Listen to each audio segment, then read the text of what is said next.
Hey, everybody, we want to welcome you to Heart with Dan and Angela. Hi, everyone. And we're sorry we haven't been around in a while. We've had a lot of loose ends to tie up. But what I want to say real quick before I get into that is I just want to say, I want to ask you guys, what do you think? Is this the end of Watchtower? I mean, I was thinking about that the other day. This might be the end of Watchtower that we're seeing happening. And that's what we want to talk a little bit about tonight. Some of the signs that we're seeing that this organization might really not be around any much longer. And we're going to talk about that tonight. But anyway, we wanted to apologize for not being back for so long. It seems like it's been how long, Angela? It's been about 3 weeks, at least 3 weeks or a month. And we want you to know that Angela's mother got very sick, and we had to drive down to Colorado Springs, which is about 800 miles. And it was a long trip, and we had to do it just on a dime. And then we're in the middle of painting our house, putting windows in. All the windows. All the windows. And a lot of different things didn't happen. They didn't frame the inside of the window. And I had to frame it and get it closed in so we could put stuff back. But paint it. Paint it the outside of the house right before winter. So anyway, we've been scrambling. So we apologize. We haven't been here in a few weeks, and we're back now, and we're going to start sharing our videos again and some of our perspectives and things to think about. And tonight, I guess me and Angela wanted you to think about the fact that it seems like it may be over for Watchtower, and I have a good reason for saying that. I was thinking there's when it comes to brainwashing, you need an infrastructure to brainwash, right? You need people going to meetings regularly, right? You need that, like when we were in there, it was 5 meetings a week. We were told never to miss the meeting, never to forsake the gathering of ourselves together. You need an infrastructure, like morning, noon, and night. And it's got to have these elements in it, like fear and a solution, a problem. It's got to have a problem. It's got to have a solution. All these things that make this little container that they built to keep people in prison. Yes. And that's the thing. And I'm seeing that diminish. I mean, the meetings have shrunk way down. The Sunday meetings, it's barely anything. You remember we were told, as you behold the day drawing near, do not forsake the gathering of some of the custom, but all the more so. But it seems like the exact opposite. It seems like all the regulations, all the control things have been unleashed. It's like they don't have to make 5 meetings a week. They don't even have to turn in their time anymore. Yeah, now they're asking for money. All kinds of weird things are changing. Yeah, the control mechanisms. What's weird is the control mechanism seems like they've lifted. Do you know what I mean? It's almost like a revolving door. Like Watchtower really doesn't care if you leave. And if you leave, I mean, you're just branded. You're out. You're gone. Right. But I'm just thinking, in order to brainwash people, you need, that 5 meetings a week, long meetings at night, late at night, early in the morning, field service, time. You need this drudgery. But again, it's got to have those elements that keep people in a cult. Yes. Do the brainwashing, and it's the fear and the problem, the solution. They have to have all this, in order. Oh yeah. And it's falling apart. The structure of theirs is falling apart. And being honest, me having been in real estate forever and ever, it seems really obvious to me that it would make sense. They would just get rid of the people and then just take their properties, take their buildings and sell them and make a whole lot of money. I mean, real estate is worth a lot of money. I agree. And even though they're asking for these times now. Yeah, that's another thing. And I wanted to get into that, but yeah, they already own the property. So it's like, what does the people really matter to them? They own the property, right? They're selling them off as they will. There's not really an infrastructure there anymore. There's just a very basic infrastructure. And the other thing, so that's one thing, the reason I was thinking, you've got to have a very tight infrastructure. You know what I mean? Yeah. Like I said, long meetings, you just got to be, on them. Yeah, and Dan, it seems to me like since the whole pandemic thing happened, I mean, it seemed like they already had this plan in place, because immediately what they started doing was they started having everybody sign over their building in this weird legal way for quote protection and all this. The truth is, now they're all set up to take it. Now they're all set up to get rid of everybody and then sell the properties, because now it's in their name and they have it all nice and sewed up. so the people don't have any control, even though they did. And Right. so I think you're right on the money, Dan. I think that if this is a real estate plan, and real estate's worth a lot of money. Oh, yeah. So And they've got the money now. They've got the money. They sold Brooklyn. Nobody asked any questions. They can sell and do whatever they want with the property. yeah, But the reason I was thinking, are they pushing them away? It keeps coming back to my mind that Watchtower is pushing them away. One, like I said, they don't have the brainwashing infrastructure so much in place anymore. But the other thing was, sorry, and we've all heard of this before. We've all talked about it already. But when Tony Morris said, or not Tony Morris, Stephen Lett said that kids were an enemy of Jehovah, babies actually, right? See, that's like a missile. That's like a missile for a mother, right? That seemed like it was shot at by governing body. I'm going to tell you what a baby is. You say they're cuddly and this, and a woman's going, yeah, they are cuddly and they are wonderful and they smell good and they're just so sweet and wonderful and cute. But I'm going to tell you they're an enemy of Jehovah. See, it seems like that would be a missile that a woman would go, whoa, honey, did you just hear what Stephen Lett said? Oh my God, I can't do it anymore. See, it's a missile. And I saw that. And then I saw, Tony Morris when he lit that match, and he was so excited about people dying. And, won't you be glad when we never ever see him ever again, never again, and even gets an applause. And I'm thinking a normal person that has family in there would say, no, what are you saying? Are you nuts, governing body? Are you completely nuts? So to me, I see those as like torpedo shots that are shot from the governing body into the flock. And I could see women scrambling. We know what happened during the pandemic.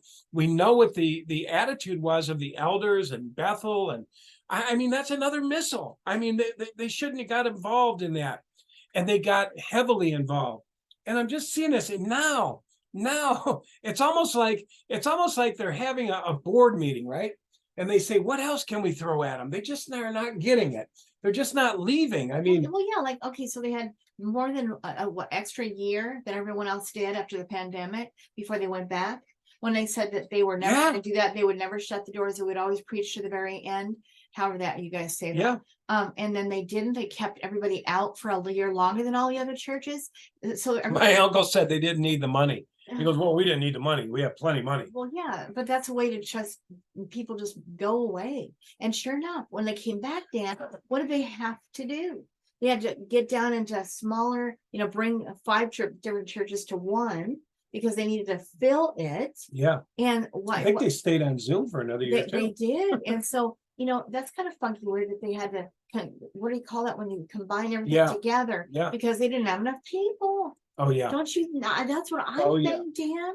Yeah. So that's what makes me think is Watchtower. See, I would rather, if I was a cult leader, if I was governing body, I would rather have the people leave than for the organization to collapse in, and then all this horrid people, killing themselves, not knowing what to do. Yes. I mean, I would rather them leave themselves. So I would think, because when people in isolation, what do? They get depressed. They get sick. They quit. They kill themselves. They're lonely. I don't know. To me, it is a takedown, only in a very sly, weird, sick way. You know. And now with so many people leaving by the hordes, some people are starting to put out some numbers now. We heard it on 6 screens the other night. Where it's getting into the millions who are not going or PMOs and however 400 million, whatever, 1,000, this, that, and the other. Big numbers of people leaving. Crazy. I don't even remember the numbers now, but if you want to listen to the let's see, November the 11th broadcast on 6 screens. Rick Farron has a very good guest, a very good, well put together, because he's not the kind of person to put numbers out easily. A number of people that have been leaving by the hordes.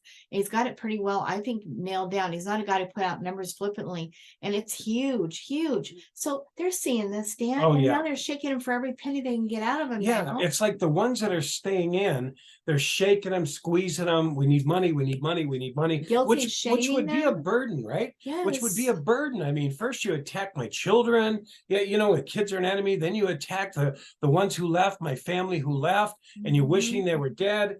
and now they're begging for money. And we heard the other night, we heard a video, and it was on 6 screens, and they were talking about tithing. Tithing. See, these are things, these are core beliefs that the old timers like me, right, that have been in there since the 50s, you know what I mean, 60s.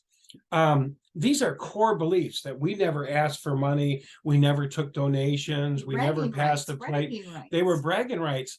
And we heard them the other night talking about tithing. I mean, don't you think they're going to run? Don't you think they're going to go, wait a minute? You know, not only are they asking for you to leave their home, your this, your that, your jewelry, your estate, your pensions. Yeah, you know, now they're talking about tithing, how the Israelites were so blessed. Now, Jehovah would never ask you to do that, but they were so blessed for tithing, giving, yeah, you know, not just out of their surplus, but really giving them that 10%. And they were really blessed. And anyway, they're introducing tithing. And I just have to think that, you know, we're not seeing the whole picture. I have to believe that they're having these meetings around this group, and they're saying, you know, we just really want the property. We don't want to take all the things these guys got, but we got to get them out of here. We got to scare the hell out of them. Now, this is just my prediction, but I think I have a feeling they're going to come up with a Trinity next. They're going to say, we believe in the Trinity or something, you know? I mean, really, I mean, they've got to say something that scares the hell out of them. They got to say, you know, we believe in hellfire. We believe in the Trinity. They got to do something where people say, that is it. Like asking for the kids' piggy banks. No, yeah, they're already doing that. There are already videos on the kids taking money out of their piggy banks and giving to Jehovah. Oh God! But we were just thinking about it. It's like they're pushing them away, and I'm wondering what's next. I mean, kids, enemies, babies, enemy of Jehovah, killing the ones that left, tithing, you know, consistently begging for money, and like I said, there's no infrastructure. The infrastructure is really frail. I actually saw a witness a couple of years back, and he goes, Dan, man, it's great in there now. We don't have to do shit. He's like, man, the meetings are like half of what they were, a third of what they were. There's no book study. There's, you know, that you can do the ministry school if you want. You don't really have to. It's the Sunday meeting short. And I was thinking, wow, all the more so as you behold the day drawing near. So I don't know, guys. What do you guys think? I would like to know your thoughts on this, but I'm just thinking, man, it doesn't make sense. And they've got the big money, right? The big money's in real estate. Guess what? And they sold Brooklyn. Yeah. Now that was a big bunch of real estate guys, and they got all the money from that. Yes. And then they had to land that wall kill that they built on those young kids' backs. And so, don't you think they got to be sitting pretty? Yeah. And then they got all these what do you call them, media centers? Guess what? That's real estate they can sell easily. Oh yeah. Because it's already set up as a media center with all kinds of the high-end technology and equipment and the whole thing in a really good area and a really big facility. And so, Dan, I feel like they're sitting in big money, but they're not going to admit it. Right. Oh no. Even though they're holding off lawsuits real well. You know, they got these great lawyers that know how to put it off. And they're paying a lot of them off, they said. Yeah, smaller fees. There's hundreds of them, thousands they're paying off. That's small amounts of money. Small amounts, I know, like 10,000, 30,000. And still gag orders too, I say. And gag orders, yeah. You know? So anyway, it just seems like governing body is shooting missiles at the people, saying, go away. I mean, you can't say this to people. You cannot tell a woman that your baby's an enemy of Jehovah until proven otherwise. You can't tell people that have family in there, you'll be glad when they're all dead. You can't start talking about tithing after you've had all these years of we don't take money. And your babies are an enemy of Jehovah. Yeah. I don't know. Yeah. No, they're scared. These are missiles. And the fear that people got to get in. You know, me and Angela were going down the river today. We were walking down the river, biking, and I saw this guy that looked like my brother from behind. Aww. He was just walking, and I thought of him, and I thought of me, right? Here I am, you know, looking out, looking at the ducks quacking, running down the river, and I'm just sitting there going, wow, God is good, life is good. I'm seeing the birds take off. Big bird flew over us, didn't it? Massive bird flew over us. And just people walking, and the leaves were falling, and it just had this fall in the air. And I was so enjoying it. I mean, Angela was too. We were both just riding our bikes. I don't know how far we went, 5, 6 miles, 7 miles, more. That's one way. And so, and then I saw this guy that looked like my brother, my oldest brother, and he's still in. And my heart dropped. And I thought, what's going on in his head? What's going on in his head? And I thought, wow, he's thinking, yeah, when's Jehovah going to come in and genocide? And did I do enough for Jehovah? Did I, you know what I mean? Am I serving enough? I'm still working full time and I could retire and I'm not really giving Jehovah my best, and but to have his head just filled with Watchtower stuff. And like I said, I saw this glimpse of this guy behind his head. And I think, wow, those guys, those brothers are still in hell on earth. I mean, in some ways they think, they're safe and, they got their little community. But in another way, all they have to think about all the time is, did I do enough? And you guys know you can't do enough for Watchtower. And the minute you back off a little bit, the minute you say, I'm going to take a little sabbatical, you're done. They're done with you. Yeah, but then you all have all these emotions of questioning and not allowing to question and fear and all kinds of worries. And my heart just goes out to anybody who's in there still, and even the chemos, and just my heart breaks. It really, really mine does. too. And that whole drama, that you're going to run into the wilderness. What are we going to do, Jehovah? Well, you're going to leave your home behind, hopefully not to Watchtower. Hello, witnesses. Yeah. Don't leave your home to Watchtowers. Yes, you know what I mean? and and run into the woods. I mean, but how long are we going to be here, Daddy, in the woods? The drama, right? As long as Jehovah says. And they're like, where the hell are they? And they're giving these uniforms and, like somebody said, there was a tithing box there, but they're giving them sheets and you're safe. You're here where there's this place in the wilderness where everybody's safe and it's all wonderful. Yeah. Well, yeah. What happened to paradise? What happened to putting a finger in Jehovah's eyeball? When they come against Jehovah's people, it's like putting a finger in his eyeball and they will by no means escape and Jehovah will destroy them. And we just stand still and see the salvation of Jehovah. All that now is turned in. You imagine the questions, like Angela said, running through my brother's head. Are we being lied to? The scriptures are being taken lackadaisical now. The scriptures are like, well, Moses, that door, Jehovah shut that door, but Jehovah might not shut that door now. There might still be I mean, they're all over the place.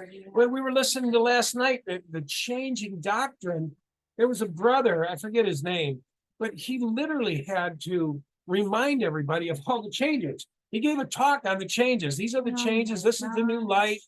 And I mean, it's crazy. And I call it new light anymore, do they? Yeah, I think so. But what's interesting is, you got to think, did I make a mistake?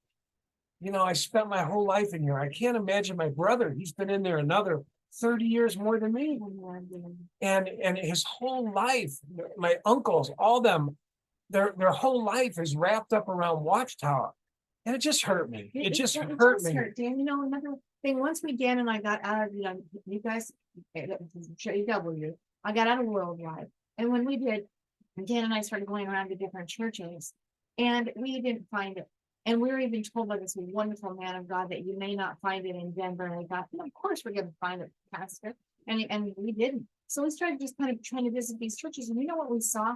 We saw all kinds of things going on where they were being taught one thing in this class, and then this one in the church, and their minds were literally splitting, and it was making them go crazy. And we saw this in another one, and another one. Real spiritual guy in this part of the church, and then these guys are real conservative in the same building. And they even allowed the one guy who was an older guy in this one particular church to teach this stuff diabolically opposite from what they were teaching them at the actual church service. We saw this more than one time. Remember the guy who did the what do you call it?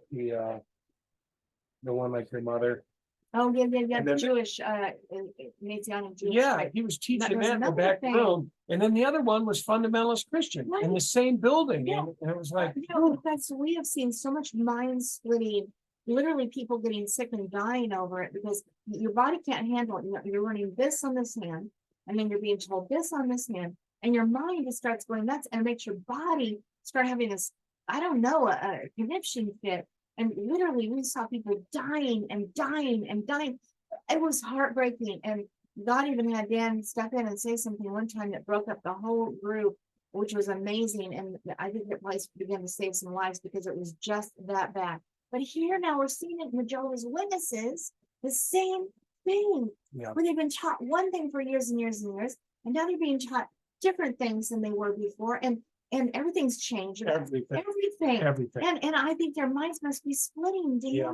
So the beautiful thing is, I guess if it was going to happen, I would rather see my brother walk away and choose that and have at least a little bit of empowerment that he left on his own than to see the Watchtower collapsing on him. And just to say it's no more, or just be left in a kingdom hall, you as an elder, and there's nobody out there. Now, for anybody who doesn't leave and then they finally make that announcement, I feel like that may very well happen. I didn't even think of such a thing till just now, but what's that? That they're really making the announcement that they're closing the doors. Yeah, could you imagine? Or something goes on that causes them to say, due to this event or whatever, we're going to close the doors, and then they just never reopen them or something like that. What are these people going to do? They may not even have Zoom meetings. I mean, they're just on their freaking own. I know they'll be crushed. And like I said, when I saw my brother's funeral, they all looked tired, didn't they? Yeah. They all look tired. My uncle is slunched over, and my other uncle is there, kind of depressed, and my brother talked real slow, and anyway, it was really something to see. But I can't imagine my uncles, being 50 years in there. And when they had the pandemic thing, they wouldn't even, these kids said they were not even allowed to get together, so they kept you guys apart in the churches, people that are still going apart for all that time. Yeah, they weren't allowed people to said they didn't get to talk to each other for 2 years. And I said, you're joking me, right? That's what and he said. No, we did not see each other. I said, come on, you didn't get to dinner outside when there wasn't no meetings. No, he said, no, we did not get together. We obeyed. Yeah. And so it's like, Dan, this is cruelty, because people in a very hard time need each other.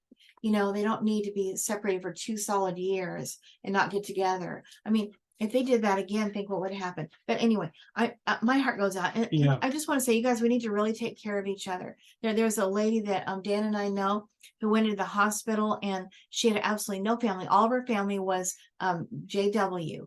And they heard that she was dying in the hospital, and the whole thing. Hard time. I don't know. Well, no, she's not now. Oh. But she was being, the sister called and said to her son, Mom, your mom is probably dying here. She's on her deathbed. And he didn't even care, and so my heart goes out. We got to watch out for each other. We got to make sure that people that have left are being made, phone calls are being made to them. We got to begin to make sure that everybody's okay. We need to start having some real genuine care and time spent making phone calls and checking on people. You guys, in these times that are going on right now and times ahead, we need to watch out for each other, because this is a very desperate and lonely time. I have been in desperate and lonely time. Dan has been in a very desperate and lonely time. And maybe you have, but if you haven't, it's not fun. No, and we need to connect. Do your best to make connections. And I would even suggest that if you're even thinking that maybe what we're telling you is the truth, that you start making some connections on the outside, and as much as you don't want to, for your own safety, because these things could happen. You could be forbidden from making phone calls to the other congregants for reasons that you don't know. And it'd be best that you had some outside contact and friends. You need to maybe begin developing some outside relationships of some kind, maybe a group therapy, or I don't know, try some local church, and begin to make some friends, or your neighborhood get-togethers, or community events, or I don't know, but you need to begin, I feel, to keep your family safe, to begin to make some friends on the outside. I'm just saying, because it feels really bad to be very alone, and also then with no money. And so it helps greatly to have something going already. Let's say you did make some friends with some church. You got involved in some outside activity that they do they take care of the homeless, and they do some activity, and you just started helping out with that, for example. Then when times got really hard, I did that one time. I was volunteering for, I don't know, some church thing for their food bank. And then I fell into hard times, and guess what? I went and I got myself boxes of food to survive. And then I tried to make it up later by playing my guitar for them to make it nice when they have other people coming in after I got myself back on my feet a little bit, not much, but a little. But you might want to begin that process. So I just want to say that. Yeah. Let's just watch out for each other, okay? That's right. Okay, That's because good love advice. is really important. We need Yeah, each it other. is. Yeah, it is. We really do. And what we found outside of our churches, guys, is that there's a lot of love. And they're saying that all the time on the 6 screens. Fran and Joe, Fran and Joe Farino. Yep. Is that right? Guerrero. Oh shoot. Anyway, they are through the 6 screens. They do an evening show. I think it starts at 7 Central Time, Dan, and then 7 to Something like 10. that. Yeah. Well, anyway, they are really trying really hard to get people together in different areas so that they're doing meetups. Yeah, They're check really it getting out. serious about it. They're doing some really serious organization called what is it called, Dan? A friend in need is a friend indeed. That's the name of it, .com, I think. And they're really starting to put some serious groups together so that we've got support. So you might want to check out a friend in need is a friend indeed.com and check out what they're doing. Really trying to make some strides there. And if you don't find it, write to me and Dan. We'll tell you about it because we need to make connections. Yeah, and they will take your number. They'll give you their number. Yep. And they'll make it known out on the 6 screens. And they'll tell people, hey, is there anybody in Illinois, Nebraska, Yeah, whatever a person is at. And then they call them and they Uh-huh. say, yeah, I'm in Nebraska and I'd sure like to talk to somebody. Yep. So they're pretty good connectors. Yeah, they are. They're doing a good We job. got some phone calls from people that are in California because we're in Idaho, so we're the closest. So we made some contacts. So that whenever we go back through California, which we do as much as we can, then we can meet up with these people, and they're kind of doing that everywhere. So if that's of interest to you, be sure and let us know. And we'll get you hooked up with Fran and Joe, husband and wife team, and make sure that you get connected with some people by phone at least. And then when you guys pass each other on your travels, you can get together, which is what's happening all the time now. Yes. So this is really getting cool. And These they people like are it. doing something really amazing. Yeah, I like it. Yeah. So, and then like we got a phone call from one guy that was really in need, concerned for his son. So he interviewed Dan and I to see if we were a good fit for his son. And and that's from Fran and Joe's work. That's right. Putting people together. See? So anyway, that's it. We just want to make sure you know that there's support out there and you're not alone through this. And there's a good, loving God, believe it or not. If you don't know this already, because you've been in the Jehovah's Witnesses and you've come to believe that God is a mean, mad, angry, vengeful God is going to genocide people. Well, that's not the God we found when we got out, guys. And what you're going to find is there's a loving God who cares deeply for your every tiny little need. So I just want to suggest, if you have a need, ask for it. Ask for it. Yeah, and we want you to know, guys, we're always here too. And you can get us through Life After Religion in Messenger or Angela's site. Yes, Angela's Inspirations and is my website. Yeah, you can contact us through there. Angela's Inspirations at gmail.com is my email. My prodigal journey at gmail.com for this right here that we're doing here tonight. Yep. So and you can contact us, and if you're in the area or we're close, we can meet and we can talk on the phone. We can do whatever you want to do. Yeah. And so we look forward to it. But hey, guys, we're glad we caught back up. We just wanted to do a short little video, something for you guys to think about. Hey, I want to tell you real quick. Dan's done this book it's called Secret Brainwashing Techniques of Jehovah's Witnesses. 5 Steps to Escaping the Web of JW Indoctrination. It's pretty good, and it's on the Amazon for, I don't know, $2.99. It's just digital only at this point. And we've got other books in there too by Dan, like Eyewitness, The Shocking Insider's Story of Jehovah's Witnesses. Crazy story coming out of there, and it's very inspirational. Anyway, other things like that. But if that would be of any interest to you, and you want to be inspired, and you want to be encouraged, or you want to get some help, that's some help right there. And a little bit of my book, Awakening from Unconscious Resentment, is in that brainwashing book.